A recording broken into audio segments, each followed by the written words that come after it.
And let me just bring up just a short story that I experienced, and this goes back to emotional intelligence, and I think it's important.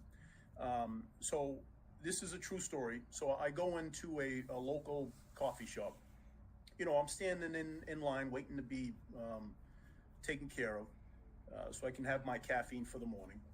So I walk up to the young lady working behind the register, and just right from the jump, attitude, just appeared to just didn't appear to want to deal with me.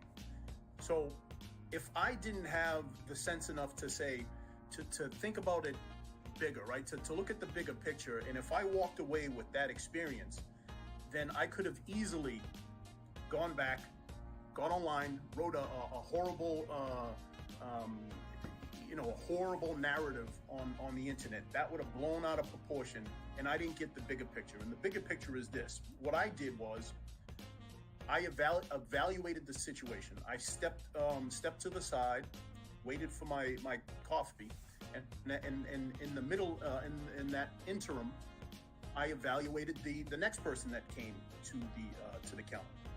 I don't have to. You can clearly see. I have a nice tan, right? So the next individual that goes to the counter is a white male. So I watched the interaction with this white male and this young lady. Guess what, folks? The same thing.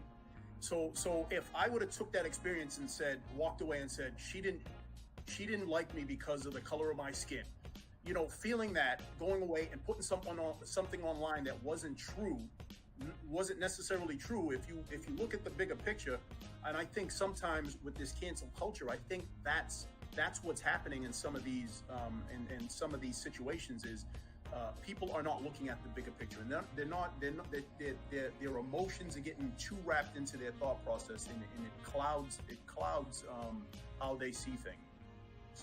Not every situation, but a lot of times, if you step back and evaluate the situation, sometimes your thought process can change. So I just wanted to share that story about emotional intelligence.